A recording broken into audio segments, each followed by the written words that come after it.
take you home.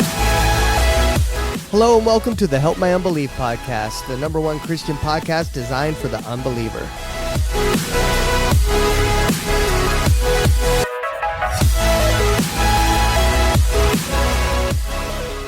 What's up, dude? Hey. I went completely blank. Did I throw you off? No, I was thinking about the wedding that we went to last night. What were you thinking about? First off, it was a wedding on a Tuesday night. That was different. I feel like that's kind of weird. But they had a reason, though, because it was 6 years to the day that they met. Oh. So, that was pretty cool. Yeah. I mean, at first, it was like, really, on a Tuesday? Yeah. But we went and celebrated anyway. Was it nice? Was it a good wedding? Yeah. Yeah? Yeah. Met a very interesting, the pastor. Actually, he is a chaplain for the Oklahoma City Police Department. So I got to meet some interesting people and one of my old friends had some good conversation and was asked to dance and said no. You were asked to dance by a girl? By the chaplain? No. I didn't Not by a girl, but no. By a guy? A guy asked you to dance? It was a line dance. They were making fun of the dancing. I bet you could have shredded. And because I knew the name of the Macarena, or not the Macarena, but the cha-cha, they assumed I knew the moves of the cha-cha. Oh. And I went, Hold on a second. I said, obviously, you don't watch my podcast. Hold on a second. Why would they assume that you know the dance to the cha-cha? I don't understand why they'd assume that. I don't know. You wear visors. You look like you subscribe to a golf club once a year. And then you know I don't the cha-cha. play golf. No, but I'm just saying you look like I don't even disc golf. You don't even know. Are you making fun of me for disc golf? No. The only golf I play is on my phone, and that I haven't even played in like 6 months. Yeah. You're probably too busy to do much anything. I don't have time to do anything. That's a good thing, though, huh? Yes. Yeah. Don't complain. Don't complain. Like Larry told me, he said, "Hey, you were complaining when you weren't busy. Now, now you're complaining because you are too busy." I'm not complaining. No. Can I give you guys an example about what a megalomaniac with an inferiority complex I am? Okay. So sure, I know what that means. So work called me and they said, "We want to send you. We think we're going to send you to Uvalde." We talk about complaining, right? Because it's the anniversary, 1 year anniversary. And I'm like, okay. So I told the wife, babe, we may be going to Uvalde. We need to start getting ready. And then I'm thinking, man, there's some things on my truck that still need fixing. It's supposed to go in tomorrow. So I just said a little prayer. I said, God, I appreciate the blessings of work. If you could let this cup pass from me so my truck could get finished. So they called me back like 10 minutes later and said, our staff photog's going to make it. You don't have to go. Answered prayer. But then a guy that I used to work with for 15 years texts me, "Hey, what's going on? I'm on my way to Uvalde." And so immediately I'm like, I get all butthurt. And I'm like, you're like, he got that? And then I'm sitting on the couch and going, dude, you are a mess. You're a hot mess. You ask God for something, he grants it, and then you resent him for answering. You're a mess. It's like whenever when you're not attracted to a girl and you're like, I'm not attracted to you, and then she's like, I'm not attracted to you either, and you're like, wait, maybe I am attracted to you. It's kind of like one of those. It's like the whole story I'm so of far past that part of my life. I don't. Right. Oh yeah, me too. Me too. I just mean when you're a kid, whenever it's okay when you're not interested in someone, but if they're not interested in you back, you're like, well, why? It's like, man. Just the human condition. What you a have hot to mess. go to those like school shootings and stuff like that. Yeah, I was at the Allen Mall shooting that happened. Yeah. Is that pretty dark when you go to stuff like that? Yeah, it's not. I'm a journalist, so I've built up walls against that. Yeah, and that probably happened at the Oklahoma City bombing. Yeah, that was it for me. I mean, I cried every day when we went to the Oklahoma City bombing. I just had tears streaming down my face. Yeah, but after that, you get kind of hard because you have to. Yeah. So you kind of are able to step outside of what's going on and just focus on the technical parts of it. That's why I was describing to them, I got to be careful too, because it's like stuff like that is still kind of like nothing to me. Right. But I was describing, somebody had mentioned that there was a contradiction. Well, as a police officer, yeah, you have to do the same thing. Someone had mentioned, so there's this, one of my, I consider him a friend. We've never really talked, but he's a big Christian creator on TikTok and social media. And somebody had confronted him with a contradiction in the Bible about two different ways that Judas died, right? Where one account says that Judas died by hanging, and then the other account says that his guts spilled out in a field. And I was like, oh, wait a minute. I was like, I can explain this one easy because that one was both. Yeah. I was like, because I can explain this easy because I actually witnessed that and I described what I saw. And I won't describe it here for the sake of anybody. I won't of what I'm seeing, but you can have both in that case. And I always when I read the Bible, I just always assumed, like I just knew it because I had seen it. But I guess to some people it looks like a contradiction. But to me, I know that you know that when you're, well, I'll tell you this, okay? Do you need to? No, I'll tell you this. Because I'm thinking about them, not me. I can handle it. But when your body is working and operating properly, it holds stuff together. Yeah, it holds stuff together and up. And gravity works, but gravity will start working if everything stops. And it has to go somewhere. And it's not going to stay where it's at. So, wow. Mm-hmm. Yeah. Wow. So your core does a whole lot more than people think it does. Yes. It holds stuff work in. That core. Yeah. It don't really matter. Here's the thing that always blew my mind. It almost made life seem so meaningless, but the fact how quick biology will dispose of the you deterioration when of you the die body is like that, man. I'm talking like sometimes, especially depending on the weather, like just a couple days. And you were just like almost nothing like you were. We're just spiritual beings flying around in these meat ships. But it's so quick. Quick. Some people spray paint the holes of their ship. Others don't. Yeah. Right. But that's what I was saying. I was like, man, even the world gets rid of you quick when you die. It's like, get out, go back to the dirt. You know, right. It's like, man, it's kind of crazy. But so anyway, I had to repent for being double-minded like that. Yeah. I think that's what the Bible refers to. One of the things of a double-minded man, you know. I got up yesterday morning. I'm sure God is like, gee whiz, dude, is there anything to make you happy? On Monday night, I loaded up my trailer. I had all the stuff I needed for several different jobs. Right. And two of them are down there close to each other on the south side. So I was like, I had a lot of work. Start early. So I get up. When Darcy got up, I'm watching the weather while I'm drinking my coffee, and I watched it, and over and over and over. Okay, none of this is going to hit. So my morning is good.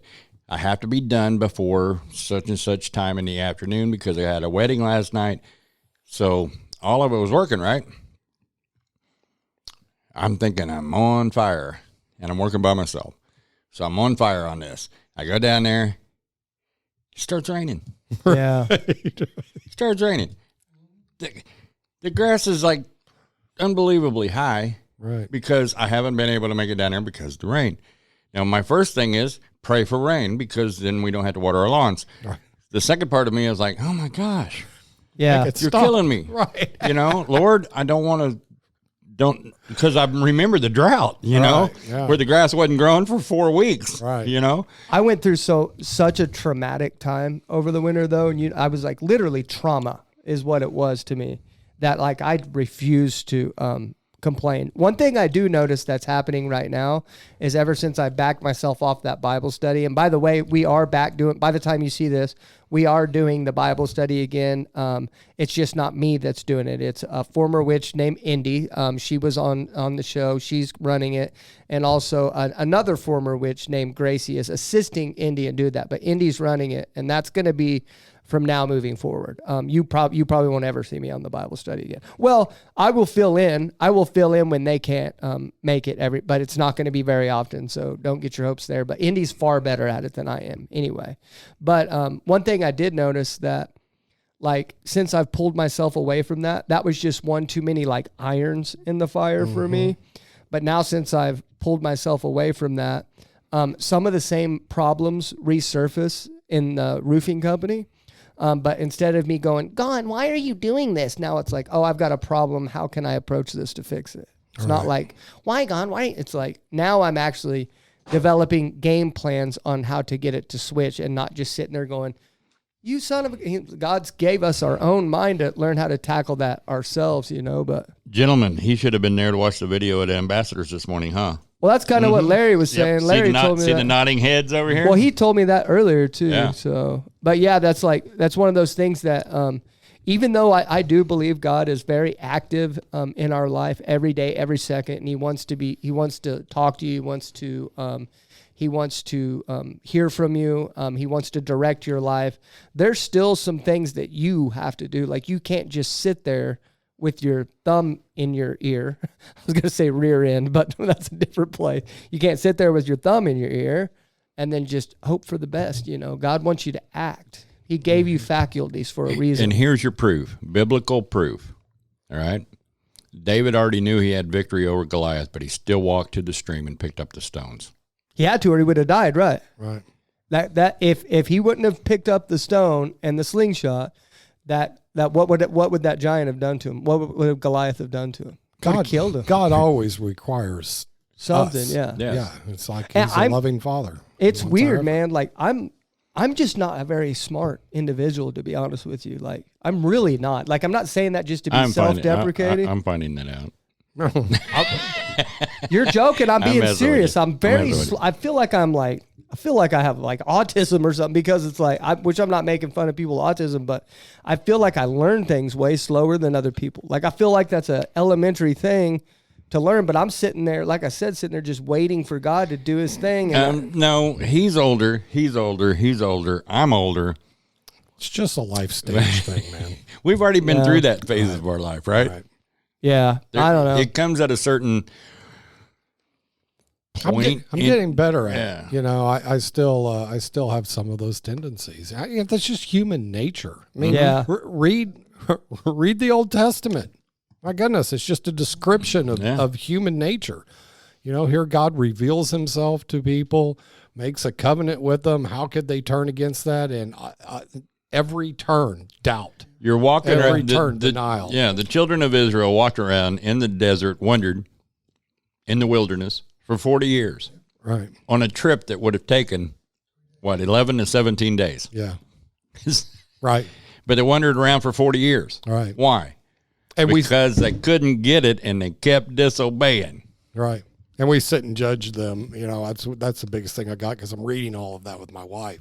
And I was like, I used to sit and judge them. And I said, this is a story of me. It's a story of all of us. It's a story of humankind. We're impossible to please. We're little. Thank God race. for the blood of Jesus Christ. Just thank God for Jesus. Mm-hmm. That's what I'm saying, because like these battles that I'm fighting, I just realized that it's never ending, man. That without the blood of Jesus, you'd be toast, man. All right. Actually, a little more than toast. You'd be well done toast. Well done toast is burnt. Right. Isn't it? Is that? Toast. I don't know. That's right. Well done toast. Burnt. Yeah. So we've still got about 15 minutes before we get our guest on, but well, maybe you ought to read the devotional. No, thanks. No, nah. You want to read it on here? Yeah, sure. No, I think you ought to read it. Oh, you want me to read it for my personal one? I think you ought to read it out loud. Well, I read the one yesterday, so that's good for the month. And it was fitting. That's good for the month. Good for the month. Yeah. I actually asked permission of the chaplain yesterday if I could send him that. Cool. And he was like, yeah. Oh. I sent it to him this morning and got an instant response. Yeah. Wow, that was really good. Yeah. Yeah. You do good. I didn't realize until the other day when I got one, the memories on Facebook. Okay. I actually got one sent to me, and it was a devotional that I'd done. Really? And then I started thinking, wow, I've done this over a year. I've actually done it over 2 years. Oh, wow. I started doing that, and I wasn't as steady as I am now. We learn to get into particular habits of our life, not habit, because it's a pleasure, not a habit. But there are times when the schedule gets ahead of me a little bit, and I can't get to it as much. Hey, Larry, you can have good habits. No, true. That can be pleasurable. I don't want to call that a habit, Right. you know? Well, it's like that with the type of person I am, I'm going to have habits. It's just rather they're going to be good or bad. right? Well, it's you get, if you develop that habit of that, there's a good way of saying it. If you develop that habit of putting God first in your life, then you'll see the other things start to come along in alignment with it. And during this time, I was down on my back. We talked about that last week a little bit. That's when all of this kind of sort of started. I was reading a devotional at my job on the radio until they shut me down for a while. What? But I was reading the daily devotional that we actually have here at this church. On a radio station? No. On a two-way radio at work. I thought he said radio Yeah, station. and a few people complained. People are like, and they said, "Listen, who's that?" Hey, oh, that's he's going to do Larry it at 8:30 every morning. Shut your radio off or turn it off or get out of your truck and go open up a gate. It only takes him 2 minutes. Leave him alone. And then it turned into, yeah, we don't really want you doing that. Dang, man. Now, That's when I first came to the Lord, man. I mean, I'm on fire for the Lord, but I was really like ignited back then. I couldn't go to Sunday school. Larry will tell you, I couldn't go to Sunday school on Sunday without giving a testimony for the week. I mean, every week I was seeing God's hand. And like one time I was coming through Tulsa and the icy roads. It was winter, icy roads. And I'm already getting goosebumps. This ambulance was coming by us and it was on coming on the right. So I moved as far to the left as I could to be able, because he got on the highway as I'm coming. I saw him. So I moved way out of his way and he's coming up there and a car, I'm not sure how they missed the ambulance, but he came over in front of me. And so he's sliding sideways and ended up in front of me. And I'm looking at the point where I see my right fender going to hit this guy dead on. And he looked at me. And that car, I just said, Jesus. Right. I'm not kidding you. I said, Jesus. And he never made it to the wall, never hit him, and he moved out of the way and went that way. Wow. Out of my way. Wow. And I told that on Sunday morning, and I was like, you would not believe this one. Right. But I had stuff like that all the time where I talked about the goodness of God throughout my week. And that has turned into my daily search for God revealing something to me every day, and I typically write about it the next day. Yeah. In my devotional. You've been reading them for 6 months or so, right? Mark also doesn't read them every day. I'm just going to tell you that straight up. Nobody reads them every day. He doesn't know except that. me. He doesn't know that. I'm just going to tell you straight up. But it doesn't matter. He's just guessing. It doesn't I'm just matter. saying, man. I think it's a very educated Your guess. Bible, your Bible has meaning that sits in this. Yes. Zach, you have no... Whether you open it or not, it's still there. You have no evidence to back up your hypothesis. Obedience. I'm pretty good at what I do, Mark. My obedience is in the writing of it, not in whether or not they read it. Yeah. It's like whenever I was a cop, right? Whenever I was a police officer and I was an investigator, whenever you don't have a whole lot of evidence against a suspect and you go into a room, you only have one mistake to make in front of them, and your confession is shot. Because you can't just go out throwing out claims. You got to be you have to make these educated claims where you don't know, right? But it's like flipping a coin. You have to go in educated of what you think he may know or not know. And if you miss one, he's got your number. He's going to know that you don't know what you're talking about. Look, at the beginning, that would have bothered me, that I went to all this effort. I mean, because I've been down that road and we're learning, right? And I went down that road but God gave me the word and I'm writing it and you're not reading it. And I mean, even with my wife, it's like, did you read it or I would devotional? understand. But the thing is, God reminded me, you're not writing it for them. Yeah. Right. You're writing it out of obedience to him. Period. Well, here's the way I look it's at it. It's not to glorify me, it's to glorify him. Here's the way I look at it with you, right? In the end, what does it say that says somewhere no man will be able to say that he hadn't known boasting? Yeah. Yeah. Everybody's the way heard I the look at message. it is, if I was in your shoes, I'd be upset. I'd be upset in two instances if I was writing those daily devotionals. I'd be upset if someone like signed up to get those every day and be like, yeah, man, send them to me. I'd love to, or like, yeah, or wrote their email down and then they weren't reading them because you were spending your time doing it because on the basis that they said that they were going to read them. Mm-hmm. That's the only reason why you're doing it. Or another reason, if someone really wasn't reading them, but they were lying to you. That's why I don't lie to you when I don't read them, because I feel like that's disrespectful. Like, I feel like that's disrespectful to you as a man. I hate being lied to. Oh, I've had a couple that I'm like, hey, do you mind if I send you a devotional? Yeah. And about 3 months in, dude, can you take me off that? No kidding. That comes every morning. I mean, it's every morning, Sunday morning, Saturday morning. It don't matter. I'm up anyway, so I write a. Reminds me of Eurythmics. And then sometimes when life gets in the way, it might be late in the afternoon, or I've actually had to send out a couple during the evening. I've never do that. I read it. Like, I know yesterday you were talking about in the devotion, you talked about sharpening your axe. And I was just, I had that spear of Phineas vision that I told everyone about. I think you were there too in that. But you were talking about you have an axe as your weapon. And I was thinking about that day that how I put sin to, or whatever you want to say, but I have a spear, And so when I read that, I just thought it was awfully fitting. And then I felt God tell me to read it. So I obeyed. But and it's not that I don't think you're really good at that and stuff like that. It's just sometimes I don't like to read nothing. I don't really have the attention span to do much of anything anymore. I understand that about you. Really? And the only times I don't read it are the times that I wake up and the devil's got me instead of God. When I don't make that conscious decision in the morning to put on my armor, to spend time with God.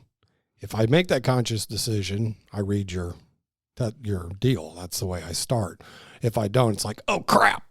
And I'm on Facebook, and then I'm looking at my emails, and then I'm figuring out how I'm going to get some business, and then I'm on and on and on. And then that doesn't happen until about 2 or 3 o'clock in the afternoon when I'm miserable. Yeah. Are you like that too? Like in the morning you're fine, and then as your day goes along, it just kind of goes to crap? On the days that I don't plug in, yeah. Yeah. That's exactly how it goes. It heaps on and heaps on and heaps on, and by the time you get done with the end of the day, you've got all the weight of the day that you're carrying with you, and you're worn out. Yeah. It's distraction. It's like you're sitting in front of a big pile of speakers and you're listening to some high hair music of the 80s or something, and devil's just cranking it. And so by about 2 o'clock in the afternoon, it's a cacophony of just worldly screaming and yelling. Mm-hmm. What do you think about Elton John? I do not. You don't think about him ever? I don't need to. What about back him. in your day? What was Elton John? He had some great music. I was just thinking about the Eurythmics. Would you lie to me, honey? Would I lie to you? Oh, no, wait a minute. I was thinking tiny dancer. I grew up in the age that Elton John was one of the top dudes singing. So, I mean, I at that time knew all of his songs. Yeah. One, the one where he sticks his head in an oven. What? I don't know. I just butchered Eurythmic songs. Yeah. So. I'm ignoring it. Tiny dancer. No, there's you got that right. Yeah. Elton John sticks his head. It's in a song, oven, or that song saved him from it. Oven overdose. I remember when Alice Cooper threw the chicken into the crowd. Oh, so Sir Elton John once tried to commit suicide by putting his head in a gas oven. Oh, Rocket. Yeah. It's Rocket Man, right? Yeah. Sir Elton John once tried to commit suicide by putting his head in a gas oven. The Rocket Man singer's main lyricist, Bernie Taupin, walked in on the suicide attempt, which took place when the now openly gay singer was set to marry. Right.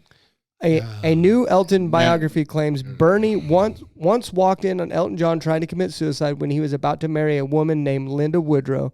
Elton had stuck his head in the oven, but Bernie couldn't stop laughing. What? Yeah, because that's kind of you don't go any further. You don't need to read all that. Right. But the amazing thing is that during that time frame, he was an on fire singer, And like everybody else, I listened to it back then, thought it was great.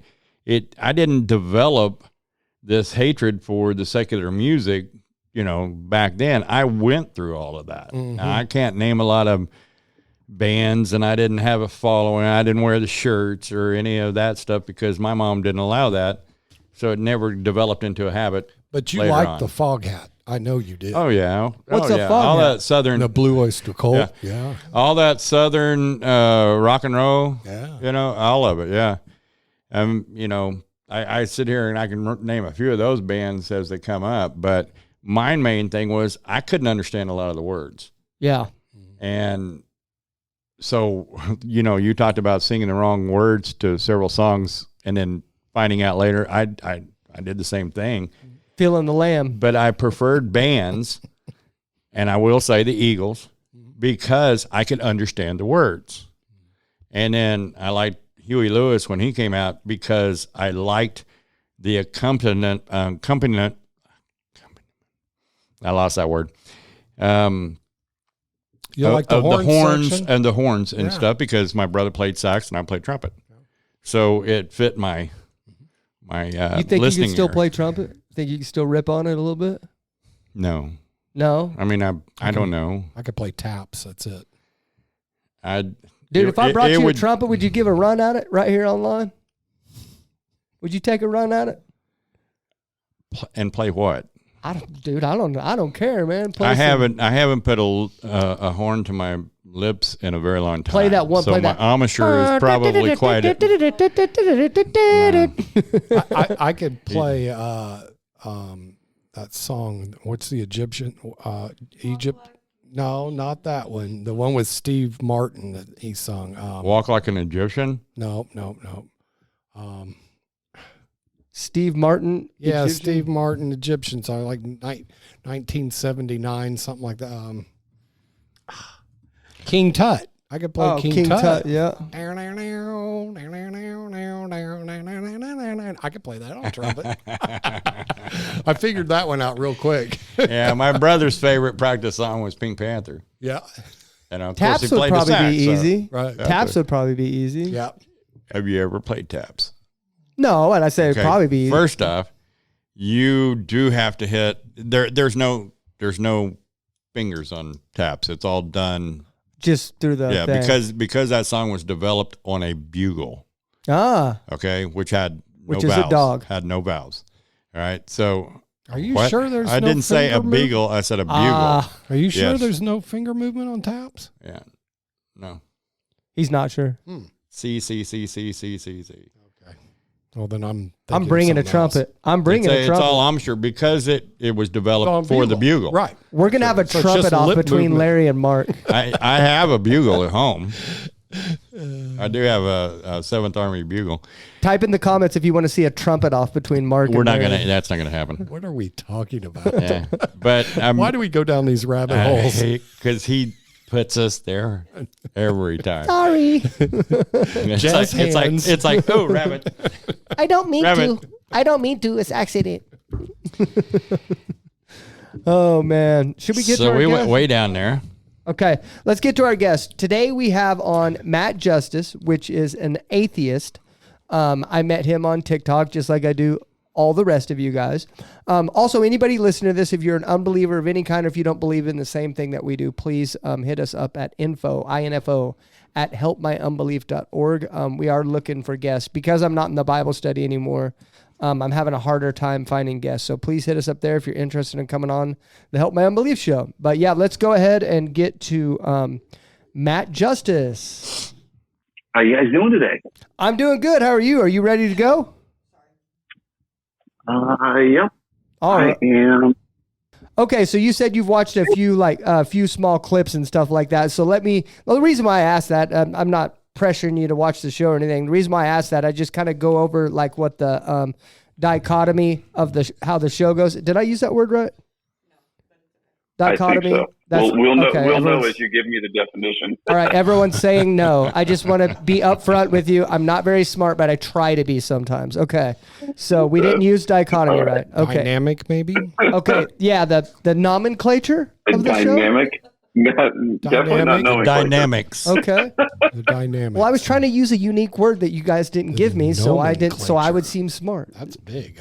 Nomenclature. Fantastic, man. Yeah. Okay. So I'm going to introduce everybody in the room here. That way, everybody that has a mic that you might hear. That way, you're not confused. My name is Zach. I'm the young, good-looking one. I say that every week. So he's trying to speak it into existence. Yeah, I really don't. And then we got my executive producer, Mark. Hello. And Hello. then I've got my lovely wife, Angela. Hello. Hi, Angela. And then my beautiful co-host, Larry. The not beautiful co-host, Larry. I don't know. I don't claim that. I don't know. I why don't you compare just won't- myself. I just don't know why you won't take a compliment from me, Larry. Thank you. Thank you very much. Matt, nice to meet you. It is a pleasure, Larry. Okay, so how we do it is this is not a debate show or anything else like that. It's just an interview. And then what will happen at the end of the show, we will go around the room and we will say one last final statement or whatever you want to call it. And then since you're our guest, you will get the final say. Sound good? Okay. Yeah, absolutely. Okay, so you are an atheist, correct, Matt? Correct. Okay. How long you been an atheist? Well, I would say that we're all born an atheist, and then we kind of come into religion. But I've been openly atheist for probably at least 10 years now. I kind of started coming out about 15 years, maybe up to 20 years ago. But I was also, when I was young, I was baptized as a Baptist. Later in life, my ex-wife is a Catholic, so I went and took Catholicism courses and went through that whole process to become a Catholic, and was baptized Catholic after that. We have a lot of our people are ex-Catholics on our show. A lot, like an alarming amount of people are ex-Catholics. So you said that you came out as an atheist, right? So you had spent some time in the closet, I guess you could say. I'm having a tough time figuring out how to explain that other than that. But like, what was... I'd say that's a good way. What was causing you to, what was causing you not to be open about your unbelief? What was causing you not to be open about it? I will tell you, one of the big things that a lot of the atheists that I know will struggle with is when you're indoctrinated from a very young age, and that idea of this, eternal hell and fire and stuff weighs on you, and it gets stuck in your head. And I mean, when you've had that for 30, 40 years, it is hard to overcome, even when you come to, the realization for myself anyway, that I don't believe in that. I don't have any proof to believe in that existence of higher power. It makes it very difficult to still get past that. And then most of my friends and family were still, I'm going to give some air quotes here for Christian or religious, religious when necessary, I guess you could say. Right. But so, you don't come out, you don't want to offend anybody, you feel kind of timid. And a lot of this, I believe, comes from the indoctrination of, for me, it was Christianity personally.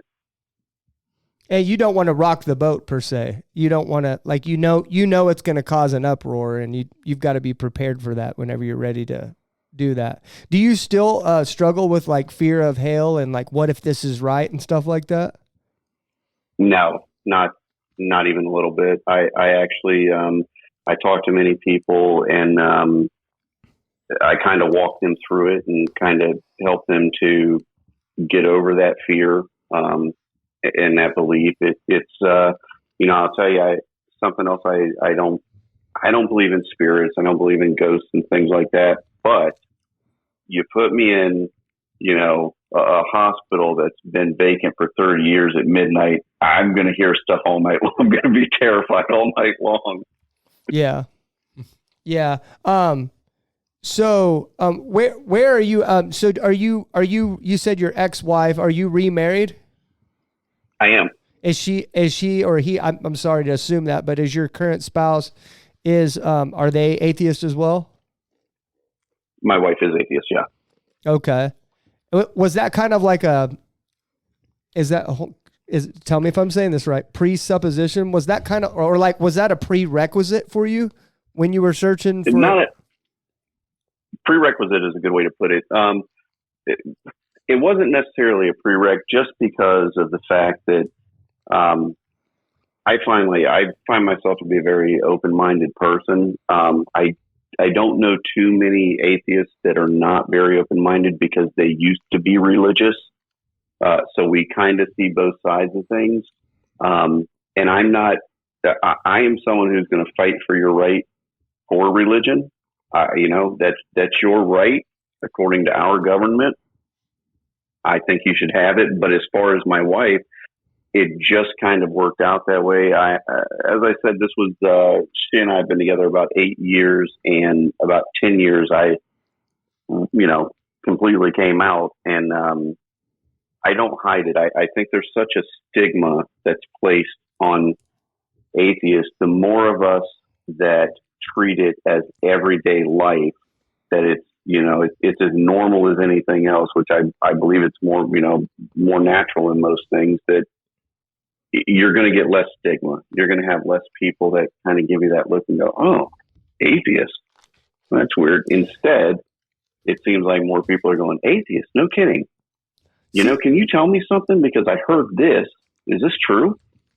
See, like, here's what, like, it's so, because I'm a Christian, I believe in God. I believe Jesus is the Son of God. I believe Jesus is the only way. I'm a Christian, right?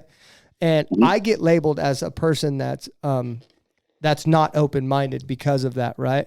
But I've been really analyzing that lately, and I'm like, I think I'm the most open-minded that I could be as a Christian, because Larry just mentioned before we started the show, this is our 27th interview. 27th interview. Nice. And all except for 4 or 5 believed in something differently than us. Something very contradictory to what we believe. And when I read the Bible, when I pray, I literally read the Bible, and I under the lens of, I think about what these people have told me through these episodes. I don't know if you do that or not, but I do. I actually consider it. And I think it's actually strengthened my faith since I've done it, right? But I don't know. I think that's open-minded. I think that's open-minded that I do that. I actually, in private, I give it a fair shake, what people say. I'm a lot more closed-minded. Yeah, Larry's definitely closed-minded, yeah. I've like I said, I've seen some of the episodes and whatnot, and I would say it's pretty open-minded to bring in people's opinions that they have and whatnot on what they believe in and or what they disbelieve in. I think it's great. I think it's a good way to get people together to try to straighten out some of the items and the rumors, if you will, that people have that, I constantly, when I see things for me, if I see somebody religious doing some kind of a talk and they're going, I had this atheist tell me once, immediately it's a red flag. Immediately. And then they go into this sermon about how they did this and that, and then they said Jesus helped them, and it's like, dude, I would say if I Googled it right now, I would say probably more than 85% of atheists used to be religious. I mean, a bunch of us, I read the Bible. I can't cite it for you word for word. I can cite certain parts of it that I know, but I couldn't cite it the way somebody who reads it every weekend could cite it. But I've started to find that I had read more of the Bible than most of the people who claim to be religious. Yeah, it is unfortunate. I've noticed that too, that a lot of Christians don't read their Bible like they should. That's for sure. But so in your case, do you remember one thing where you were like, yep, I'm out? Was there one thing where you were like, oh yeah, I'm done? Do you remember that, like the exact moment that it broke you out of Christianity? I do actually, and I will tell you like I said, I always had that. I think a lot of people are agnostic. That on the back of their mind, they're always going, "What if? What if?" Or as I think it was Christopher Hitchens that used to say, I'm as atheist as you are, just by one more God. Ricky Gervais or somebody said that, which I thought was pretty funny. Ricky Gervais, yeah, I've seen that. Yeah, that's pretty funny.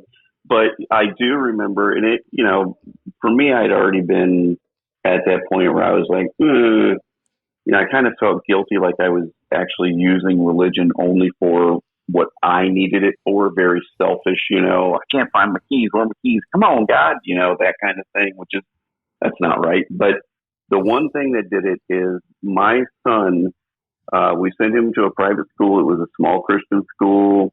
And he would come home and he would tell me things about the Bible and tell me things, that he learned that day. And I would remind him that these are, this isn't verbatim.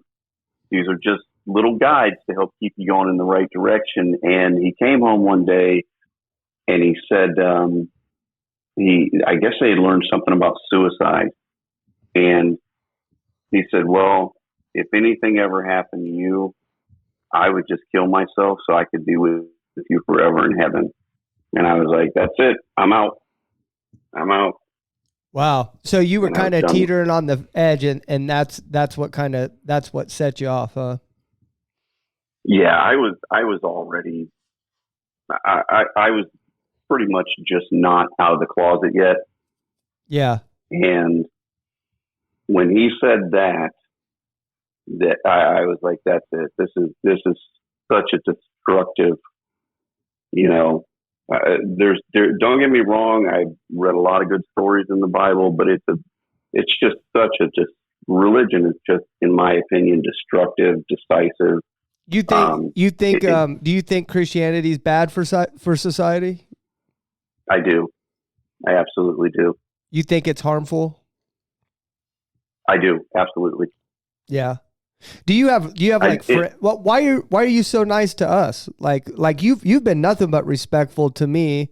But like why are you one of the nicer ones? Because there are people that believe that Christianity is they believe the same way you do, and they're not nice to Christians. Why do you choose to take the cordial path?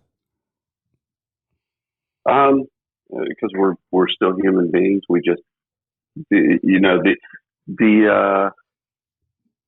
the thing with being an atheist is that it doesn't change me as a person. I'm still who I am. I think everything that I've seen from you guys, and I've seen Larry on the show also, and you guys seem like good guys to me. Some of my closest friends are, air quote, religious. And I just why do you do the air quote thing? Great people. You don't think they follow it like they should? I don't think any. I think there's very few people that follow religion the way that they'll preach religion.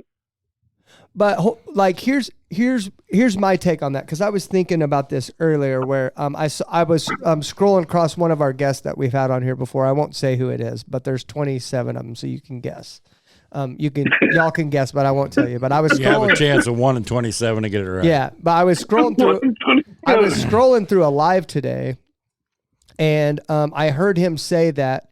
Well, I'm going to start holding Christians to the standards of the Bible, right? Like, I'm going to start holding Christians the standard of the Bible. And I thought about that for a second. I was like, well, wait a second. Really, it's kind of Christians kind of bad-mouthing other Christians about, hey, you're supposed to be doing this, you're supposed to be doing that, you're not doing this, you're not doing that.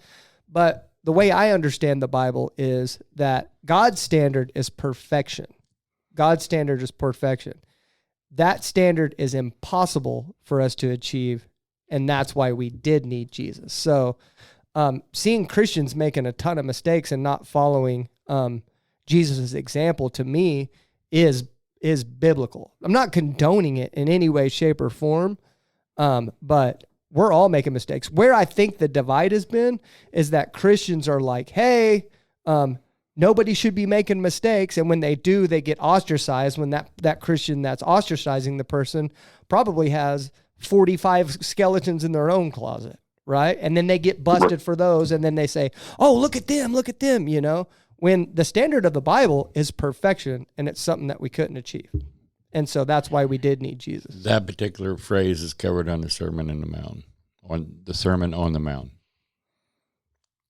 Okay, now I got you. Now I'm confused of whether it was on or in the mount. It's on the mount, not They in were the on mount. it. They weren't in it. They were on the mount. They could have been in Well, it. Jesus was preaching on the mount. Oh, okay. You want to split hairs with me? Okay. He said, why are you so worried about the speck in your brother's eye when you have a beam in yours?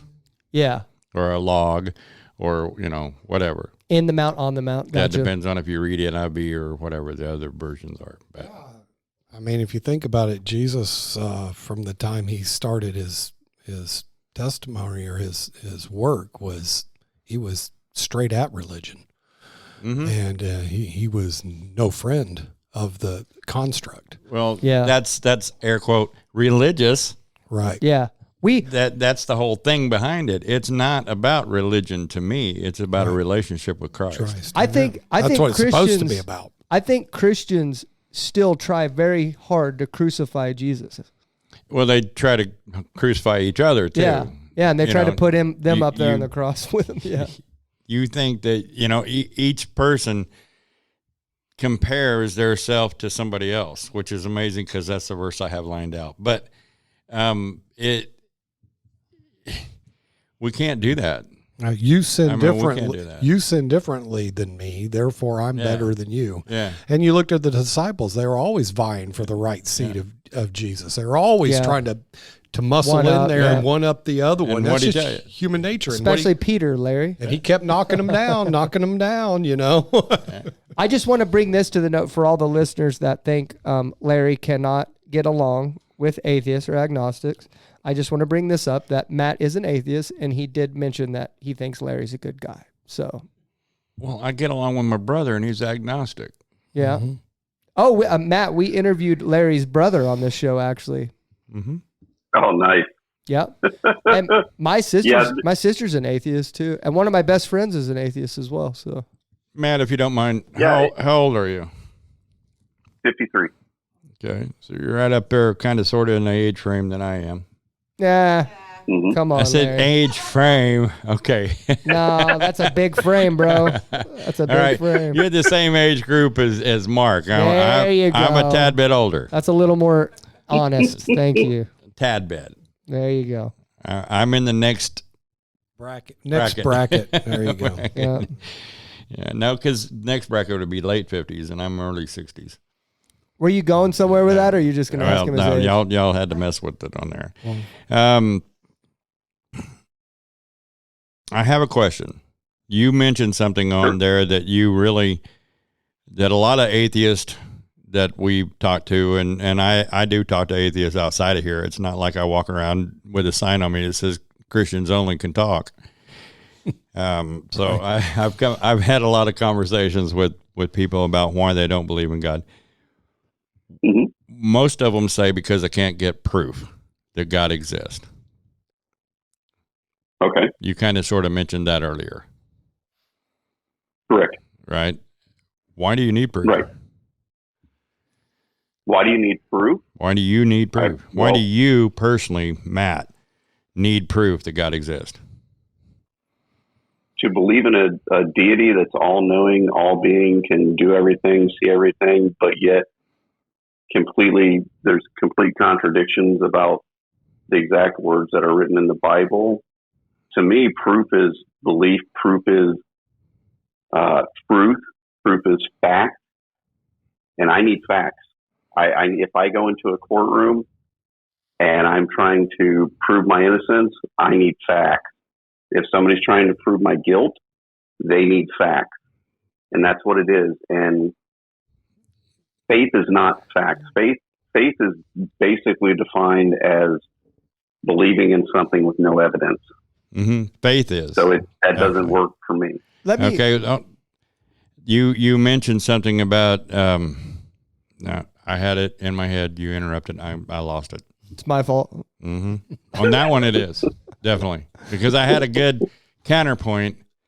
Oh, the trial of Jesus. They didn't have proof, and they crucified him anyway. Okay. They crucified him on what they said he meant or he believed, and he stood silently and let them. He stood there. Well, even if you didn't believe that he was the Son of God or that he had a purpose on this planet, he still stood there. When you talk about facts and contradictions, I would have to debate a little bit of that, and I can't do that in this format, but the Bible is used to verify a lot of history. History buffs will tell you that the most... Falsely. I'm sorry? Falsely verify. Okay. Yeah, and we can I love the point that you made about. I'll let you stand on your statement, and I won't counter punch. Let me ask you a question, Matt. So sure. I asked some of the same questions in every episode, and you actually gave a unique answer on one of them, and so I'm curious to know, what would be your proof that you would need to know that God's real? Is there a line there that this would prove? You don't have one? To be perfectly honest with you and transparent, I couldn't tell you. If there was such an entity, that entity would know exactly what to do or say or, place upon me to make me realize. Other than that, and going back to the previous conversation when we talked about, Jesus being crucified and this and that, there were thousands, tens of thousands of people crucified for all kinds of things. There were, when we talk about Jesus rising from the dead, there were reportedly thousands of people that rose from the dead.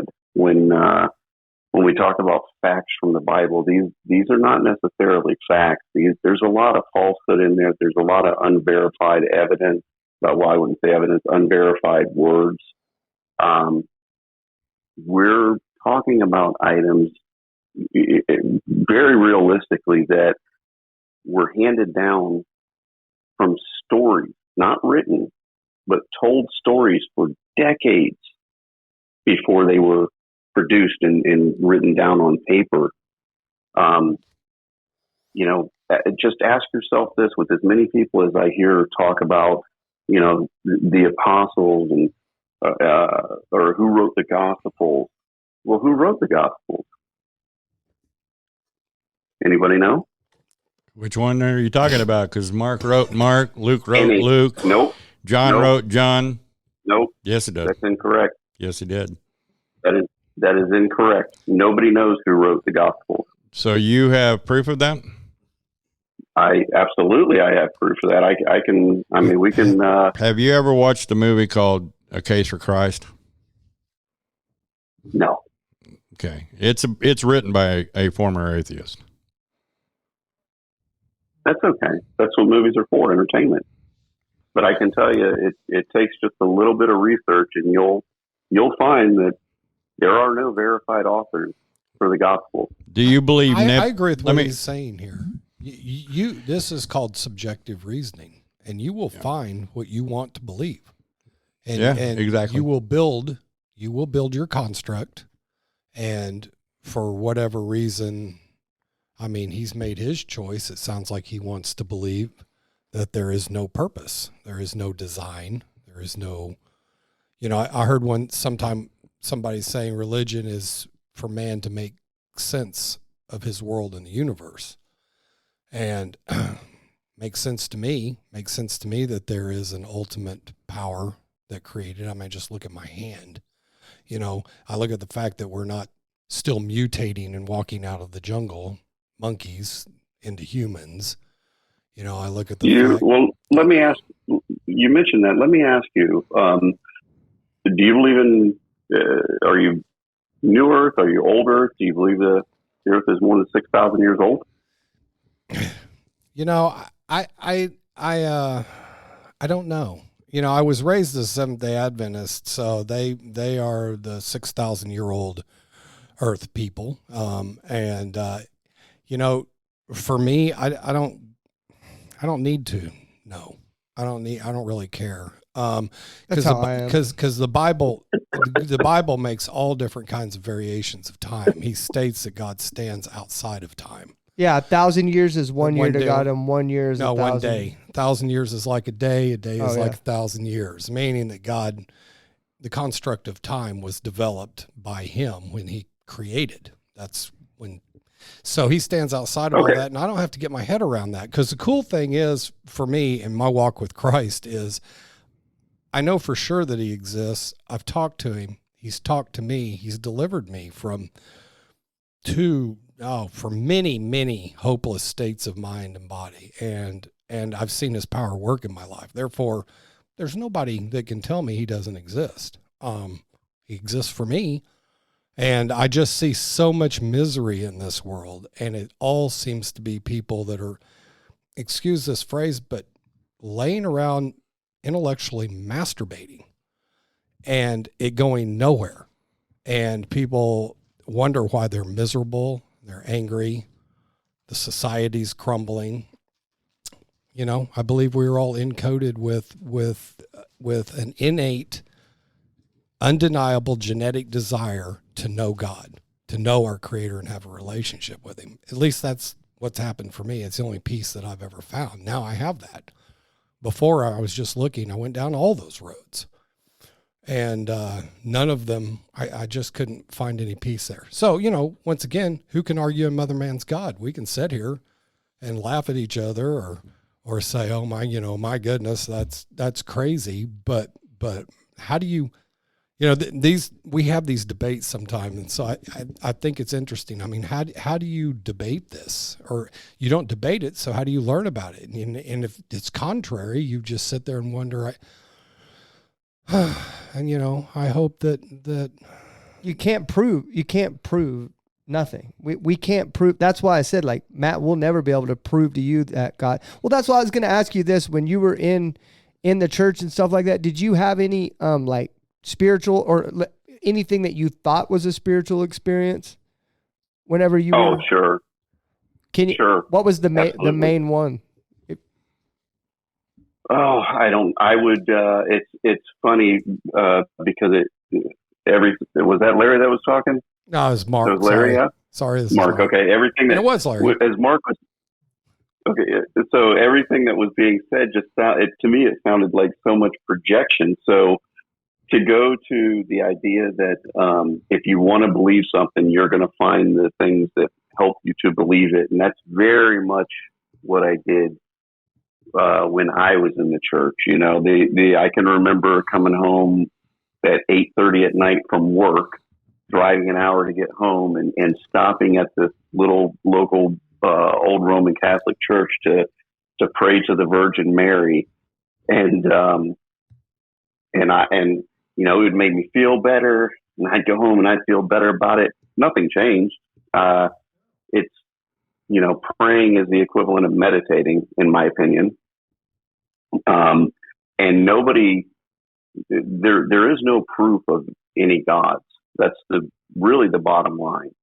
There's never been any proof. There is not any proof. I honestly, in my opinion, don't believe there ever will be any proof. And if there is, whoever has that proof has, where's their Nobel Prize? That's kind of the thing. And when it was interesting, Larry was mentioning, sorry to interrupt. It was interesting. We had a former witch who was in a cult. No, yeah, she was in a sensory deprivation chamber, and she got her proof. Jesus came straight to her and told her, "You're gonna stop this. You're now gonna follow me." So I just think that's interesting because we talk about proof. It's fun because the Bible says that's not proof. Hold on. But that's not proof. If Jesus came to you, no, that's not proof to you. Right. No, that's what he's saying. Period. That was proof to her. Hold on. Let's not. Right. I believe that. Hold on. If Jesus came to you, Matt, that wouldn't be if you were in a sensory, fully awake, had all your faculties. If Jesus came to you and asked you to follow him, you wouldn't. If something I thought was Jesus came to me to ask me to follow, I would be more concerned with what did I just go through? That's what I say. What would be your next move? Would you go to a doctor? Would you go to a a psychologist, or would you pray? Which one of those things would you do? No, I would take it as a hallucinogenic. I mean, deprivation chambers are very known for that. They're widely known to help people hallucinate. They give you this out of body experience. I listen, if that's what she said, I truly 100% believe she believes that. I have no doubt that she believes that, just as I have no doubt that when Larry said that nobody can prove to me that God doesn't exist. Hey, I believe you believe that, man, and that's your right to believe that. I, on the other hand, I'm more for analytics. I'm more for facts. I'm more for truth, and I am more for doing and not just saying. Okay, well, on that lineage or lineage right there, do you have? Let me ask. I know this is an off-base question, but do you have proof that Neptune exists? No. Okay, because I don't either. I mean, we're just taking somebody's word for it, right? Sure. And I mean, I've talked to a few flat earthers, and to them, everything it makes sense that the world is flat. And, you hear the conspiracy about man being on the moon. It didn't actually happen. It was all done in Hollywood. So I understand that we've been misled on a lot of different things. I don't know what to believe on the moon thing. I don't care. To be honest with you, it doesn't have anything to do with me. But, how does that affect my life today? Not at all. Not at all. It would me. It would me like the capacity to why would you spend millions of dollars to the government in this country has lied to you about so much stuff. It's unbelievable. Well, I'm just saying I'd be sincerely concerned about that. Yeah. Yes. But when you sit here and you say who wrote the Gospels, yet you don't have enough fact for that. Who did the writings of Plato? Who did Homer's writings? Homer and Plato did. No, you don't have any proof of that. You don't have any more proof of that. No, you don't. No, you don't. You don't have any more proof of that than I have. That the Gospels was written by Matthew, Mark, Luke, and John, or that Acts was written by Paul. You don't have any more proof of that than I do. The Gospels have been proven. The Gospels have been proven not to have been written by Matthew, Mark, John, Luke. Honestly, they weren't. And you can find this information. You don't have to go to a seedy website or anything like that. There's, Talk Origins. Go to Talk Origins and look some of this stuff up. Go to any honest religious faculty that you can find, and they're going to tell you, no, we don't know who wrote the Gospels. They're there. There's plenty of unverified information. There's, and the idea that, let me put it this way. I love my wife. I love my son very much. I would never set my house on fire and throw my son into it because he didn't love me. Nor would I. You don't. But yet there's hell. You don't think it's wild, like the universal constants that all the things that have to continually happen for there to be life sustained on this one planet out of however many there is. God only knows. You don't think that's wild? Like, that's why I think there's enough proof, right? Like I think it's reasonable to ascertain that all humans are mortals, right? Though that's something that we will never be able to prove, right? We'll never be able to prove that. But I think it's reasonable to say that all humans are mortals. And I'm sure you would agree with that. I also think it's reasonable. We die. We live and we die. Right. That's mortality. But we can't prove, we can't prove that. We can't prove that. Sure, we die. People die every day. Well, I proof that you're mortal. But I said all humans are mortal. Every single human that is alive right now is mortal. There's not one immortal person walking the earth. That's a claim that cannot be proven. That's a claim that cannot be proven right now. I agree with that. It can't be proven ever. I couldn't prove it. Yeah, I couldn't prove it. Yeah. Well, no one can. 200 years. Even if 200 years, it could be proven. Even if you're the last person on Earth, you're going to die and then not know whether you were immortal. Oh, now we're into Schroeder's cat. Yeah. Is the cat really in the box? Is it alive? Is it breathing? Well, not unless I observe it. Someone let my ADD take that down the rabbit hole. But anyway, to help you with that, we could look up the hundreds of billions of people that have been on the earth, and there's 8 billion right now. If we took a census today of every living person, in 200 years, I would bet my paycheck to $1 that unless science comes up with something magnificent, anybody on that list is no longer going to be existing. Do you know what blows my mind the most about, like, if all of this is random, the earth, everything on it, everything else is random, why is everything so coordinated? Why is there not one immortal walking around? That something just randomly happens, a 1 out of a billion chance. Okay, why doesn't a person randomly pop off and live for 300 years then? Like, That's a great question. Why don't random events happen like that? That is a fantastic question, and they do. We constantly hear about people who live to be, 115 or 120 or whatever it is. We constantly hear about these anomalies, but when we talk about the things happening randomly, that's kind of a mixed bag, because as we've evolved, we've made things easier, better for us. We've, ruined the earth, so to speak.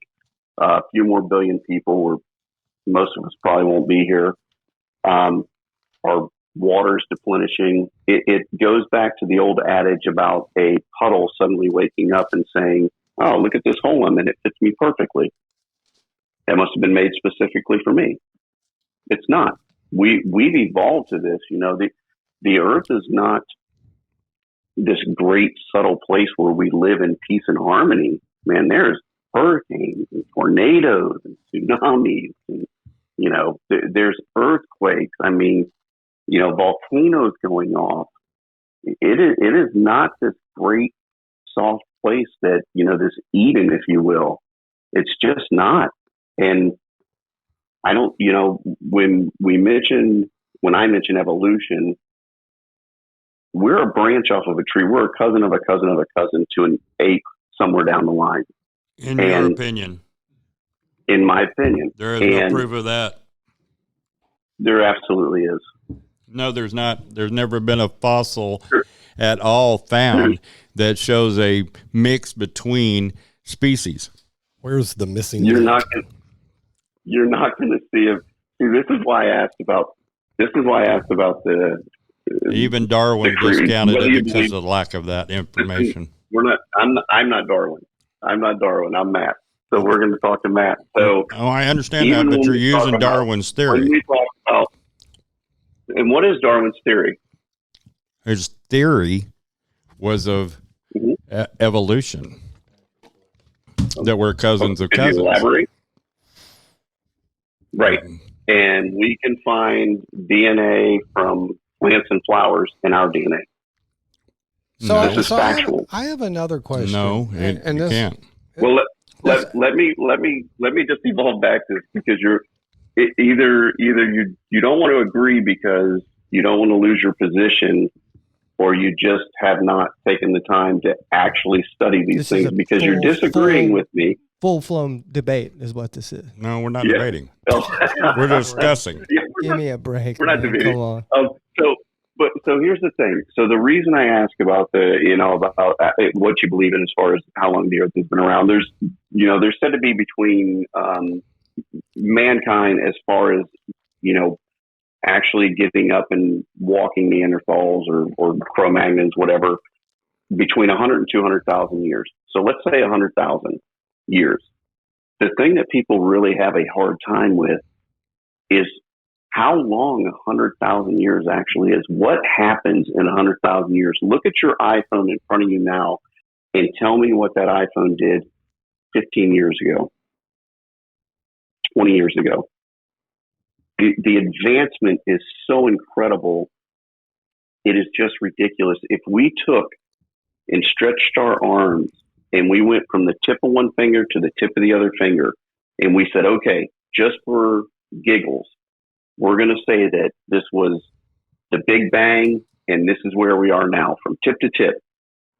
If you took that entire space and you took a file and just brushed it across your nail, that would wipe out the existence of all life that we've ever known or recorded.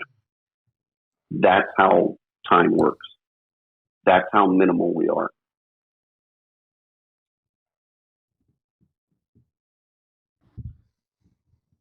That's heavy. That's a lot of thinking. And I guess yeah. we got it. We got to all do a lot of thinking for each one of our deals. So yeah, and hey man, I don't discount anybody's.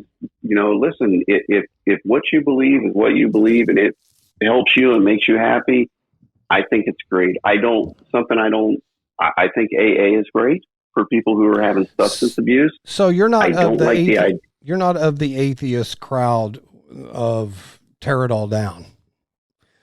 And I don't know what that is. Well, I mean, the whole fact of, I hear you talk, it sounds to me like you're, believe what you want to believe. I'll believe this, you believe that. It's fantastic. And I think that's nice. I mean, I've had a couple of people that were atheists that I've seen that are vocal about just being angry anti-God and angry anti-Christian. And my philosophy always was, why are you getting so upset about something that you don't believe exists? I don't get it. But it doesn't sound like you're of that ilk. So it's interesting to listen to you.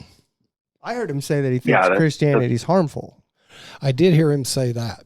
Well, that's what I'm saying. Like, if religion in general, if a petition was circulating to outlaw Christianity, would you sign it? That'd be a tough one, man. I don't know if I could sign that. I do think that's a good one. I hadn't thought about that, because I have some mixed emotions on that, because I do believe that in this country, you should have the right to believe in what you want to believe in, whether it's, God, whether it's Zeus, whether it's Apollo, whether it's purple unicorn with pixie dust. But not worldwide. That's up to you. You don't think all of humanity? You don't think all of humanity should be able to have that choice? I'm just curious. Sure. Yeah. Absolutely. Okay. Absolutely. So you would not sign the petition? I don't think I could. I mean, I don't think I could. Really don't. You'd want to, but you don't think it'd be the right thing to do. Yeah. I mean, that's a good way to put it, because I'll tell you, when someone else's beliefs begin to hurt others, that's when I have a problem. But you think that about, I noticed that atheists are starting, not atheists, but I should say deconstructionalists is starting to paint that picture that Christianity is harmful to people. Like it's starting to harm other people. It is. I think it is, personally. Okay. I really do. Can you explain to me in your life experience? I'm just curious about you. How has it hurt you? I heard you talk about your son saying that. Maybe help us understand that. Yeah. So for starters, for me, when you're growing up, you're relying on the people around you to point you in the right direction. And if someone's pointing you in a direction of this disbelief, if they're telling you that, hey, Santa Claus is real, you believe that until you're, 7, 8 years old, 9 years old, you figure it out and you move on. Well, when you continue to be told that Santa Claus is real, and now you're 15, you're 19, you believe in magic, you believe that these miracles can happen. They just don't. There's no proof of it. There's no proof of any of that happening, and that breaks somebody down. People say that according to you, I'm indoctrinating to my daughters, but according to me, I'm teaching them a valuable lesson that I did not get taught. For example, I'm teaching them how to identify the voice of the Holy Spirit and to follow. Because, if anybody drinks from the well of Christianity, it's me. Larry and Mark. I mean, I believe in the powers of the Holy Spirit. I believe in miracles. I've seen them. They would have to be either defined as a complete and utter coincidence or a miracle, either way, right? But I'm going to teach my daughters how to. Now, granted, everyone in their life is going to have to come to a crossroads someday, and they're going to have to make a choice for themselves. It doesn't matter who you are. You're going to have to make that choice. But I'm teaching them how to listen to the Holy Spirit, how to follow the Holy Spirit, answering their questions and stuff like that. I don't consider that indoctrination. I just really believe in this. I really believe this is truth, and I'm teaching them as it is. Wouldn't you think that, if I am Christian, I should teach my kids that because I truly believe it, right? I would think that you would respect me less if I just let my kids believe just let my kids do whatever. That would mean I don't believe it, because I believe in the value of listening to the Holy Spirit, learning how to identify the differences in the voices that you do hear, right? And learning how to follow that in their life, because if I would have learned that sooner, I feel like my life would have went in a better direction sooner, if that makes sense. I don't consider that indoctrination. I understand everything you're saying, and I wholeheartedly believe that you believe that. From the outside point of view, which is what I have, to me that is indoctrination. That is, it's false belief. There's no. When I step back now as an atheist and look at Christianity, I can see what I used to think. Everything that you're saying, I get it. I whole 100%. I get it, man. I used to argue for it. I used to argue for, God, and I used to argue for miracles, and how could this not be a miracle? It's not. It happened. It is a coincidence. Coincidence happens all the time. And I don't think you're trying to be malicious. I don't think you're trying to be a bad person. I think you're doing exactly what you mentioned. That's what you wholeheartedly believe in, and that's what you want to pass on to the next generation, yours. I believe you believe that. I disagree with it. To me, it would be no different than continuing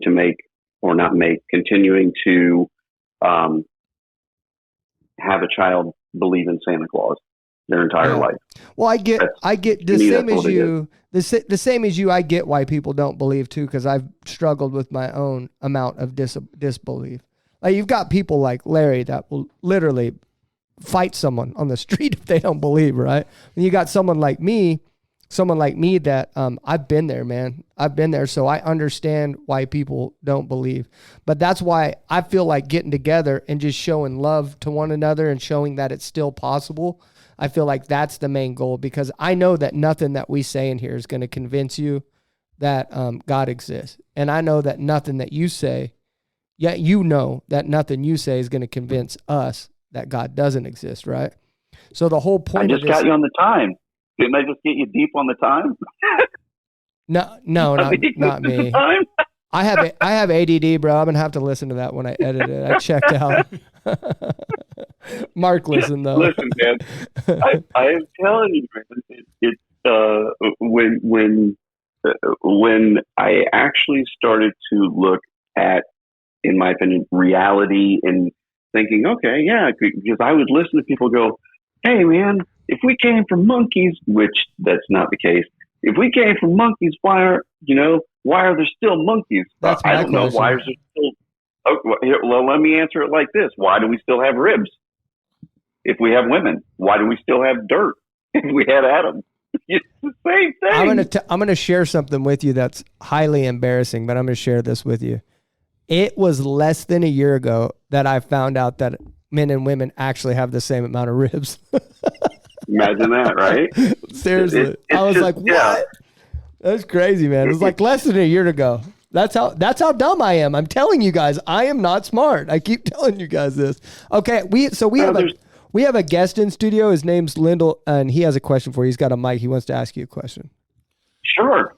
Oh, Matt, I want to kind of lay out my position, and then real quick, now I want to get your take on it. You've commented there are no miracles, where I've experienced several miracles.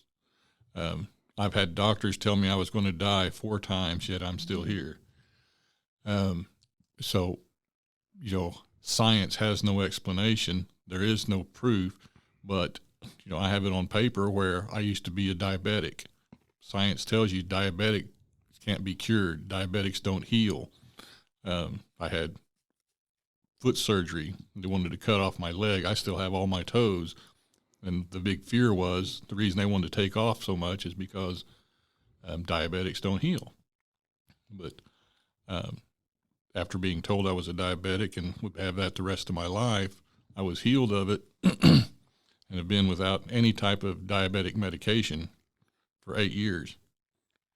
I'm just using one example. There's many more. But someone in our church was healed from Parkinson's disease too. That one kind of got me. Yeah, Sandy. And I realize you didn't witness this. I can't show you the paperwork.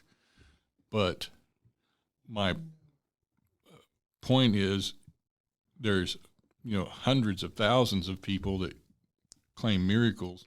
And like I say, I witnessed it firsthand myself. I see other people that I know are in one situation one day, and we all pray for them, and it miraculously defies science, and they don't suffer from whatever condition before. Or, financial miracles, somebody that's down and destitute, next time they're blessed. What is your take on why is it you refuse to believe? I don't know if you've experienced that. You talk about you used to fight for miracles. Does it just go back to your statement about there is no proof? You didn't firsthand experience it, so you don't believe other people's proof? Well, Lyndall, I think it's a great question, so thank you for asking, and it's great that you're still around. And I will tell you, let's say you said that you had diabetes your entire life. Is that right? No, I contracted as a young adult. Okay, contracted as a young adult. How long did you have diabetes, just out of by chance? I think it was about 20 years. About 20 years. Did science get any better in 20 years? Well, to this day, they still tell you that you can't be healed of diabetes. They they want to put you on a lifetime of medication. Sure. And that and everything else they want you on medication for. Absolutely. And you said you take nothing for your diabetes now, correct? No. And your health is perfect, correct? I am fighting some of the damage caused by diabetes. I recently had a kidney transplant because of the damage that the diabetes and some of the medications that science gave me. They attribute a lot of the damage I'm fighting right now because of medications I took. Because everything you take has an effect. Side effects. Yeah, I agree with that. I can see that easily. So the point that I'm making is, you had diabetes. Do you eat any better now? Do you eat the same as you always did? I'm glad you asked that as well. I had gone through, one of the other miracles I had was I had become obese, and they kept telling me, lose weight, lose weight. So I did. And in doing that and praying for my diet, God released me from an addiction to Dr. Pepper. I lived and breathed for Dr. Pepper back then. I lost a ton of weight, cut my weight in half, and I still had diabetes. I was very disappointed because this was my doctors telling me you got to lose the weight, because I was also fighting Hep C at the time. I got you. But, So, and I understand. I completely understand. You believe it was a miracle that you were able to lose weight. I hear you say, no, the lose weight was diet and exercise. But what my point was, I still had the diabetes. The change in diet, you were alluding to a change in diet and stuff, trying to fight it. I had gone through all that and still had diabetes, was still taking the medications and still getting the damage. No, I get it. I get it. My mother-in-law takes insulin every day. She has to take insulin every day. I don't know that she takes anything other than insulin. I don't know if you did. I don't know how severe it was. It sounds like it was pretty bad.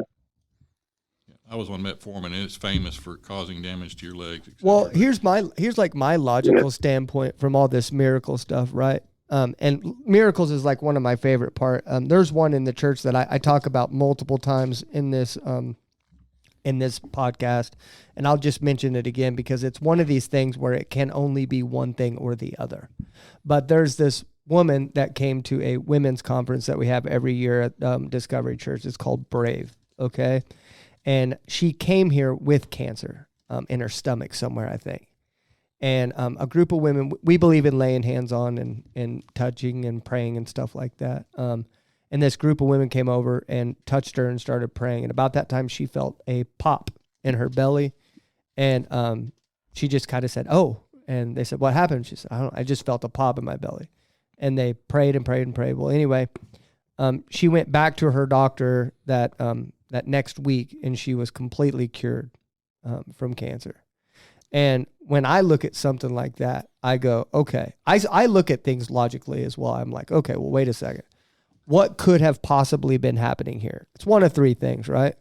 One thing could be our church set that up, right? The leadership of the church set that up for that to happen, and they faked it, right? It was a big fraud. It was a bamboozle. It was a show. They did it on purpose so people would believe that healings happen at Discovery Church, right?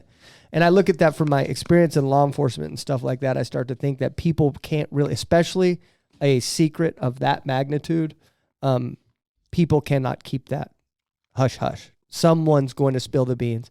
Someone's going to get mad at the leadership because they didn't pay them good enough, and it's all going to get out, right? And it hasn't. Another thing is that it was a complete coincidence that the minute that they touched her, that pop happened and she was cured of cancer, whatever happened, that was a complete and utter coincidence. Or the third thing is it was a miracle from God that she was healed right then. And you hear, like Lyndall said, you hear hundreds and thousands of accounts. And I'm willing to say that maybe that was a coincidence. I think it's very unlikely that it was a coincidence at that moment, but I'm willing to say that I cannot prove that it wasn't, right? But here's what I will say. Mm-hmm. There's hundreds and thousands of accounts of this stuff happening, right? And for God to be real and for miracles to be true, only one of them have to be right. And I'm like, what's the likelihood of one of them being a miracle from God? Just one. I mean, it's almost astounding. I would say zero. Well, to me, it's almost a resounding evident that it's from God, right? But that's where we draw the line. There's this line that we come to, right? And you either have to jump one way or jump the other. And you're jumping one way and I'm jumping the other. And I don't really, honestly, I'm going to be honest with you, I don't think you're silly for jumping the other way. And I don't think I'm silly for jumping the other way. May I ask a hypothetical here of Matthew? Yeah, go ahead, Little. Yeah, absolutely. Based on where you're at right now, and you've expressed a great love for your son, if something were to happen to him or yourself or somebody else that you genuinely cared about and meant the world to, and they got the same news I told you I had 4 times that I was going to die, that science had nothing to offer me, if they were in that situation and you had friends, whatever, you saw something on TV talking about miracles, would you not give that a chance? If there was no other options in your world, then there might be a God and there might be a miracle available to your son. Would you not at least give that a shot? No, I would not personally, because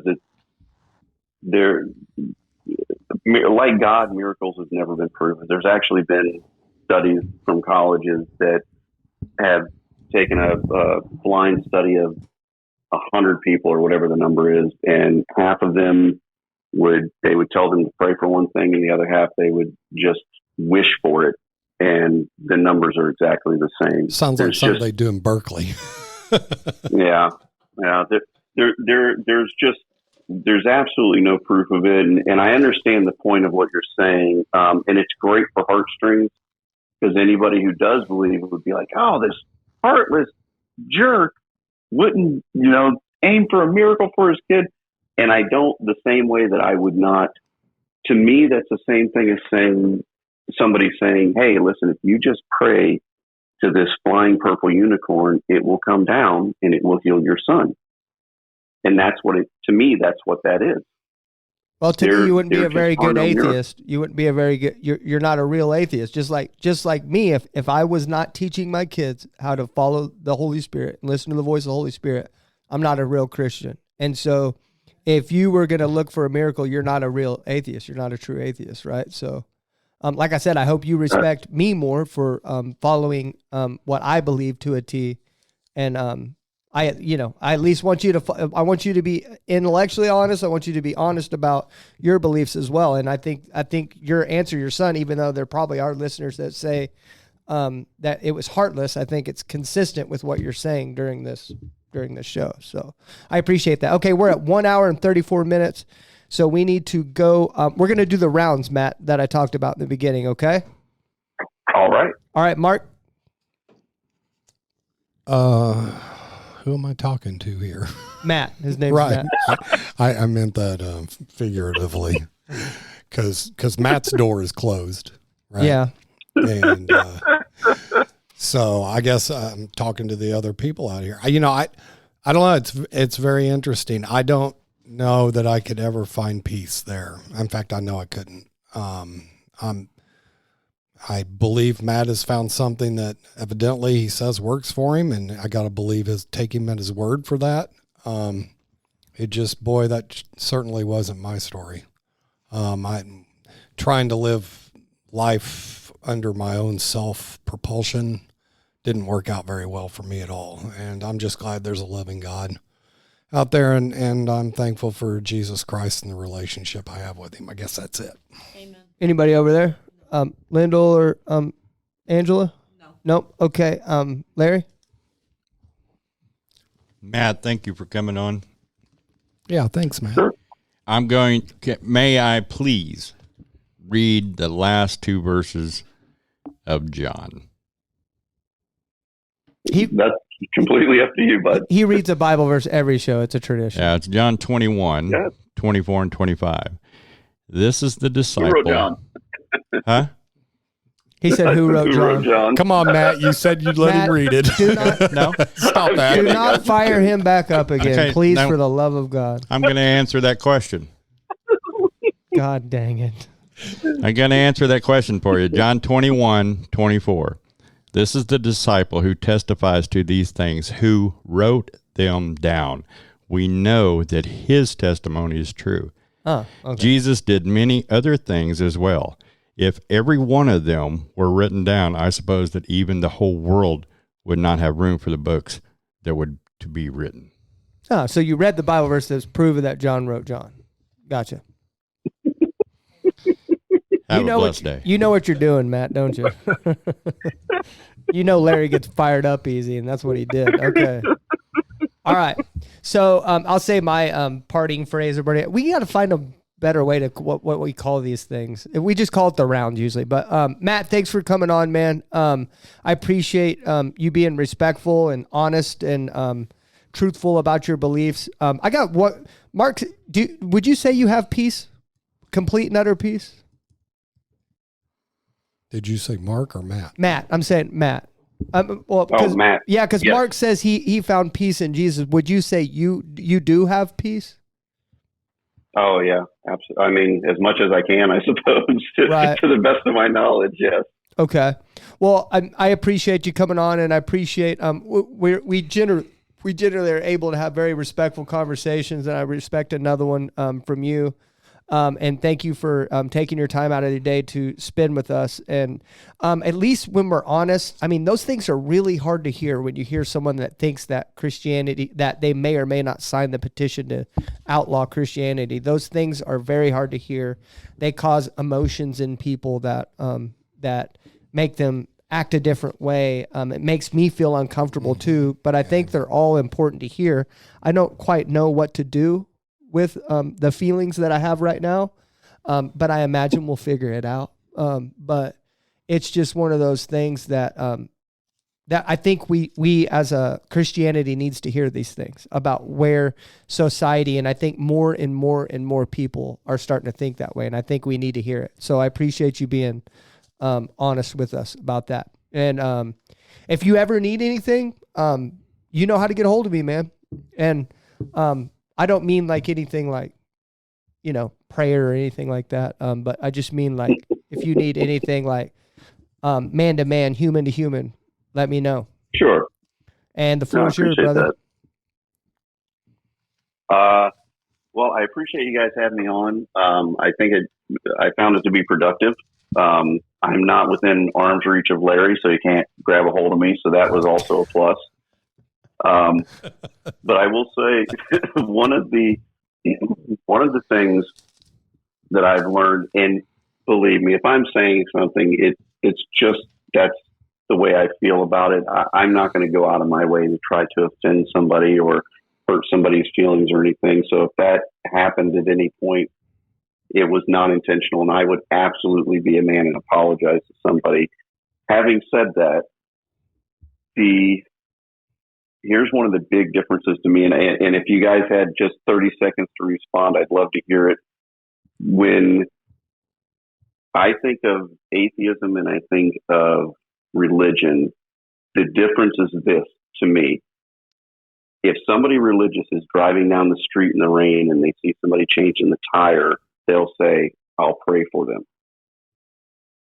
The atheist will stop and help them change the tire.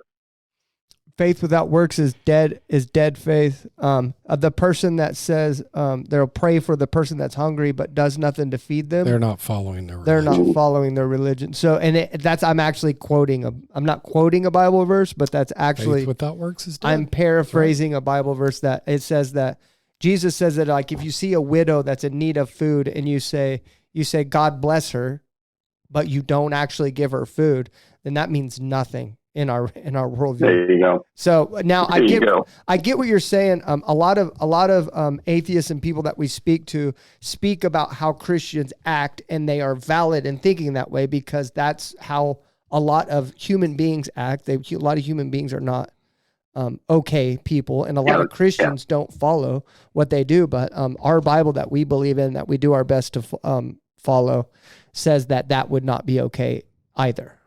So that's what my response would be to that. I like it. Zach, Mark, Angela, Larry, Lyndall, you guys have been fun. If you ever need an honest opinion from an atheist, feel free to reach out to me. All right, Matt. Gotcha, brother. All right. Take care, man. Yeah. Awesome. Thank you, Matt, for your opinion. See ya. All right, bye. You're welcome, man. Bye. God dang, dude. Here's what I don't know what to do with. My zealot, I have zeal for my God. And when Matt calls my God Santa Claus and a joke and well, I like the unicorn part too. The unicorn stuff that fires up a Larry response, a natural human response. I didn't get heated, but because you did. The simple fact is, I did not. Yeah, I wasn't trying to be heated. You were and I taking wasn't it out trying to on be rude. me, which is unfair. That's not fair at all, dude. Guys. How did I take it out on you? I am really trying to be in the middle here. You're like blaming me. I already saw this coming, and I'm like, I'm trying to come in as the counselor. I almost walked out. Well, for what? Okay, I almost walked out because I don't want to be a part of a debate show. We weren't doing a debate. That is the dumbest thing I've ever heard in my entire life, by far. How is that? It did come across as being debated. Yeah, it did. But what I'm saying is, was having the exact same impulse, because what are we supposed to do? Just pat his hand and tell him it's okay, buddy? You know? No, but like it's difficult. I didn't even do the 0 + 0. He never actually said his opinion on what he believed or how the planet came to be. Here's what I want us to be careful of, because I don't think that was happening here. Because I don't think Matt was studying us and how we react and stuff like that. But but he pegged you pretty quick, and he knew how to get you wound up towards the end there. But people are going to start watching the show, and as it gets more popular, which it's naturally growing, obviously, they're going to figure out what pisses Larry off, and they're going to do it. Well, and then you're going to get pissed, and then they're going to get what they want. I think it's even... No, I just showed the invalidity. I feel the invalid opinion if you're going to discount everything that's written here by whom it is written, but yet on the same belief, you can believe that Plato wrote Plato and Homer wrote the works of Homer. You can believe that. Yeah. But why? I get what you're saying. I think. Why? I mean, there's no proof they wrote it any more than the Gospels. I think what we're missing the point is it's our approach to the thing. Like, I could clearly tell that you got angry. You were upset. I thought I was controlling it very well. You're going like this. I mean, you were like jumping. It was more like this. You were going like this, falling off the cliff, and then you were bouncing back up. No, I was writing. I was actually looking for. Can we do this? Can I get my answer from God. That's why the Bible is open. And when I feel God is telling me to flip pages, I flip pages and I get Can we have a compromise? Can we do a compromise right here? Because this is almost an impossible situation. I know, but can I have a compromise? Can we do this? Larry, look at me. Larry, look at me. Because I'm trying to find a way, because I know that I can't stop you from refuting people, right? But you're writing everything down on a notebook. So can we just wait before you refute people? Can we refute them at the end? Oh, that sounds reasonable. Can we? I think that's a reasonable request. The hardest thing you're asking me to do is give people an opportunity, and I'm going to talk smack on Jesus. Hold on. I'm going to air quote this, to give their opinion unabashed. Why did Jesus heal the ear that Peter cut off? Why didn't he just leave it chopped off? I didn't try to cut the guy's ear off. I know you tried to chop his arm off.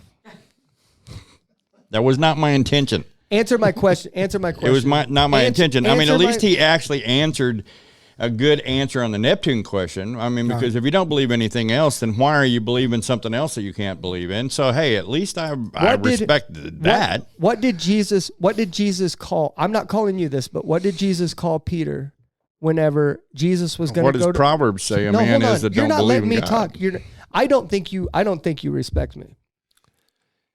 No, I think it's that me and Larry both wanted to go Old Testament on this guy. And you keep saying, what with Jesus? And that's interesting because I keep thinking I have a zeal for my God. I think that's okay. And when you talk smack on my God and you start calling him names, I've never seen you worked up before, and you were everything in you. I had a visceral reaction myself, and that's difficult. And so what we have to think about is, okay, yeah, what does Jesus say of how to deal with people like this? I don't know. I don't know if he addressed this. Yeah, he kind of sort of did. If they don't believe you in the village that you go in, they won't listen to you. Knock the dust off your sandals and go to the next village. I'm not being given an opportunity to speak because I have a point here to make. Sorry, let's hear. That's what I'm saying. I don't feel like I'm being respected. That's what I'm saying. I'm not saying that to hurt anybody's feeling. I don't think you respect me. I really don't. And the reason why I think that is because you interrupt me whenever I'm trying to do it. Whenever I'm trying to take the show away from a direction that you're taking it, you'll be like, you get frustrated with me and you'll swat me off and you'll raise your voice to me and stuff like that. Larry, I do not want to participate in the Help My Unbelief podcast if it's a debate show. I'm just going to say that 100% honest. I do not want to be a part of this show if it's a debate show. Now, hold on. I'm going to make a point. You interrupt me and you do it, and I'm gonna make a point right here, okay? And at the end of it, we got to come to a conclusion of what this is because we're 27 episodes in, okay? Now, I'll say this: the point, what I'm saying is, Jesus healed the man's ear that Peter chopped off, right? Jesus also called Peter Satan whenever Peter was saying, you're not going to the cross, you're not dying. There ain't no way you're going to die not under my watch. Mm-hmm. You're my friend. I'm not going to let you die. Jesus called him Satan. Why? Because Peter was trying to go outside of the will of God. He was trying to get Jesus to go outside of the will of God. Okay? I believe that the will of God for this show is for it not to be a debate show, for it to be a loving conversation show. Okay? Now I want you to pay attention. I'm sitting here silent because I don't know how to process the things that he's saying.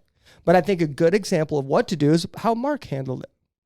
Okay? How Mark navigated the questions, and Mark was I want to understand, okay? Just like I said at the end, I don't know what to do with the fact that he would sign he would have to, okay. Now, I'm going to ask you a question about that. Now, this guy, the only reason why he wouldn't sign a petition to outlaw Christianity is because he has loved ones that are Christians. What happens when the majority of the world doesn't have loved ones? They're going to sign the petition, right? That's going to come. Maybe not in our lifetime, but that's coming. And that's coming quick, right? And I agree with you. I'm scared too, Larry. I'm uncomfortable too. I'm uncomfortable with this show too. I don't like giving people open airspace to talk about witchcraft and how they serve Satan and stuff like that. That's why sometimes I feel like you guys make me out to be the bad guy. I don't like this either, but this show is different. We're coming after these people in a different way, and that's what I'm passionate about. That's the way I want to do. I don't want to be another Christian apologetics show where we're setting people up with questions on how to refute them, because you're never going to prove him wrong. There's nothing you're going to say that's going to be like, I've never thought of it that way. This is a really good point, Zach, and we both, I think, agree with exactly what you're saying. But that don't make it easy. No.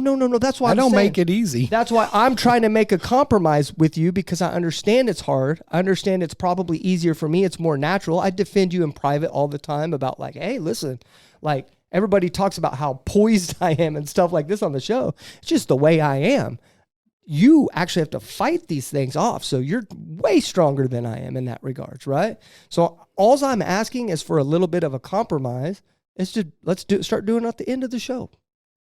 You're writing it down. You've got your points. Let's start refuting those main points or whatever. If you got 100 of them, let's do that at the end. That way, whenever we're building this rapport with the guest and we're building a rapport with them, and they, they're going to say what they want to say, and then at the end we can tell them why we disagree with it. Because I don't want to close the show. I don't want to close the show with open airwaves like that. I can honestly say I don't intentionally disrespect you, but if your definition of disrespect is interrupting someone when they're talking, then we're both guilty of it. No, that's not a one-sided I'm talking thing, about friend. Not the interrupted. I'm talking about whenever I'm trying to take the show in a different direction. I'm clearly trying to do that. And you're like, no, we're going this way anyway. He's talking about mutiny on the Bounty, Larry. Yeah. You're grabbing the steering wheel. I didn't try. That's what he says. Yeah. I can just tell why you're trying to do it. I'm not dumb, Larry. I may be a baby Christian or whatever you want to call me. I may be all this stuff, but I'm not, I know why people do what they do. And I can tell that you're like, no, this guy doesn't know what he's doing. Like, and I'm trying to navigate the show. You're incorrect. I can tell that things are getting heated, and I'm trying to swerve off of it. That's what I'm trying to do. I'm trying to get the heck out of there. You know what I mean? That's what I'm trying to do. Trying to take it into a different direction. That way we can go somewhere else besides in a debate network. That's what I'm trying to do. We probably shouldn't be having that. I mean, we always have these talks online anyway, so it doesn't matter. But our morals, in my opinion, come from the word of the Lord. Comes from the direction of the Lord. Because without the morals that the Holy Word puts into us, and without the action of turning the Word into action, then there is no love for each other. Because without restraint that the Lord gives me, I would kill anybody that disobeyed, or not disobeyed, but disagreed with me. Because my opinion would be the only one that mattered. Because if I didn't have the morals, and the Bible says do not kill, then where did those morals come from? Are you trying to prove to me that God's real? No, I'm not. I'm saying that through that,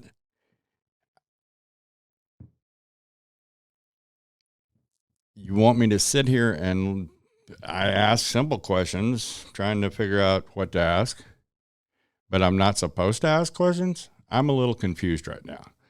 I'm not trying to take the wheel of the show or any other thing on this at all. All right, let's get out. We're at 2 hours anyway. Let's get off the show. Okay. We got to get off, and we'll talk about it in private. So we'll talk about it in private. It's a very unique design that takes some fancy dance steps sometimes. Yeah, I don't think anybody understands the position that I'm in this situation. So I don't think anybody understands it. So it's a difficult one. But anyway, say your thing. Let's get out of here. We'll be back next week. Jesus loves you, and so do I. Thank you for watching. We are out. I'll take you home. Thank you so much for listening to the Help My Unbelief podcast. Please don't forget to like, share, and subscribe. And more importantly, tune in every Tuesday at 9 a.m. for new episodes.